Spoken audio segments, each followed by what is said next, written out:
Hey, what's up guys? BRBgottahunt here, Let's Hunt. Welcome to another commentary. This time I figured I'd make this commentary because I was thinking about where the future of gaming is going and how I came to this point. Because I was thinking about how Rockstar pushed back the date of Grand Theft Auto 5. And I can only think of three reasons why they would do that. Reason A, they really meant what they said and said they need to polish it more, which is kind of hard to believe since they've been announcing this game for when the game comes out. It'll be 2 years for the first trailer, which is ridiculous. Um, yeah. Or reason B is that they wanted to wait because of the recent news about how video games and violence are connected somehow, but they're not. Or reason 3, something has to go with the new consoles. And new consoles, that'd be actually pretty cool, but I doubt that the new consoles will be out this year. So, because they will be announced at E3, and hopefully there will be a hands-on with Grand Theft Auto 5 at E3, this E3, so I can actually see more gameplay. And I want to know more about Watch Dogs, but that's besides the point. What I want to talk about this is how I got started into playing video games. I know it's different for everybody, but back when I was about 6 years old, and my first console, I would have to tell you guys right now, is Nintendo. Like everybody else, Nintendo was the leader back then. Nintendo was the highest point. If you had a console by Nintendo, then you were doing it right. I had the Nintendo 64, got it when I was about 6 or 7, or the game system came out at in 1996, and I was born in 91, so I would have been 5, but I know I wasn't that young. At least I don't think. Maybe I was. I'd have to ask my parents, because I don't remember that far back. All I remember is playing a Nintendo 64 as a kid. That's all I remember. But that console, man, that weird, looking back on how the controller was made, you'd have to hold your hand in the middle of the controller, and then the other one on the right side, or vice versa, depending on how you played the game. I was always the left-handed gripper on those type of controllers. But yeah, so when I was playing Nintendo 64, I played for tons of games, and I never had that moment where I would rage like I do nowadays. I think the whole rage factor is improved ever since Xbox and friends, Xbox Live, really. I think because someone started something, it caught on, and then rage just continued from friends, because you wouldn't rage at a game that you were playing by yourself if you didn't have any friends online. Personally, I don't think so. Nowadays you might, but that's, again, I believe that's coming from the personalities of other people that raged as well. But when I was playing Nintendo 64, I was playing things like Super Mario 64. That was the game I was playing all the time. And also I was playing Pokemon Stadium, Pokemon Snap, and I had the Rumble Pack controller. You didn't actually control, you had to plug in this thing on the back of the controller to make the controller rumble.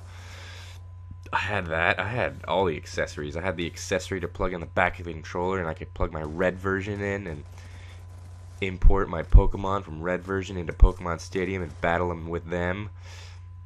That was revolutionary, by the way. I believe that was the best thing about Pokemon Stadium, is how you could do that and battle all your friends and stuff. And they need to do that with the Wii U. If they do something amazing with the Wii U, then I will buy the Wii U. But until then, no, it's not. I'm not gonna do it.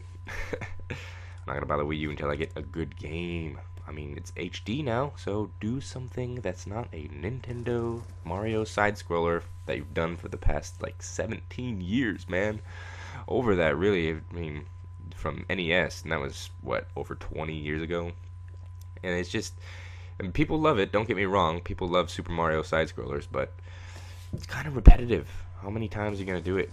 I want more 3D Super Mario, like Galaxy and Sunshine, and just don't do those. And I want another Melee or Smash Bros. You know what I mean? You know what I mean. I'm getting off topic, but like I was saying, the way that the simplicity of of gaming has just evolved completely over time. Like, I just going back to Nintendo 64. I remember just sitting there. My first shooter was none other than everybody's first shooter. If it wasn't your first shooter, then you're too young, or you just picked the wrong first shooter, because the first shooter that I ever played was indeed GoldenEye. And if you didn't play GoldenEye, then you were missing out, because GoldenEye was awesome.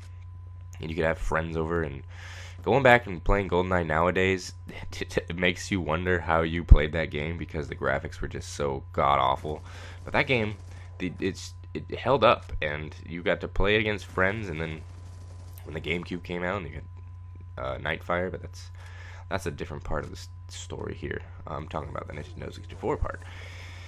So the Nintendo 64, I had the black one, I remember, and I had a sticker right on top of the console itself, right next to the cartridge. Isn't that funny saying? Because there was no discs. Everyone thought PlayStation was crazy. The very first PlayStation, like, who is gonna evolve and adapt to all these weird disc things? And then one thing led to another, and just poof, that's the future of gaming, was the discs. But the cartridges, right next to the cartridge slot, I had a sticker that said #1, and that was inspiration for me as a kid growing up in gaming. I was #1 at the time. I felt like I could beat all my friends at all the games, even though I was playing them more than the other people. Some people had Sega, I had Nintendo, so that's how I felt it.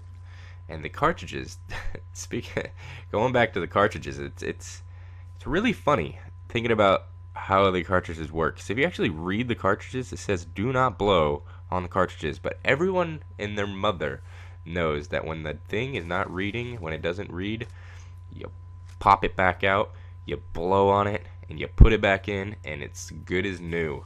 That's the way you did it. No disc wiping, none of that. Just done. And then you'd open up the little flaps and blow inside there too if that didn't work. Because dust attracted to it if you weren't playing it, because you didn't have anything to put, like, no cases for these. There's just cartridges laying all over the place.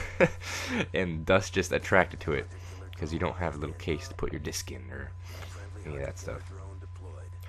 But yeah, so really, I played GoldenEye, I played Mario, I played Star Fox, another huge title which Nintendo needs to bring back. Again, I digress. That's a different story. But if you guys want to hear more of how my gaming developed over time, let me know. I'll make another video about it. Maybe not as long as this one, but yeah, I don't rage. I didn't rage as a child, and I didn't for a very long time until I got an Xbox. So if you guys want to know all the stories leading up to what I am right now, let me know. Comment down below. I hope you guys enjoyed this commentary. This is BRBgottahunt. I went 30-4 in a free-for-all. I hope you enjoyed. Peace.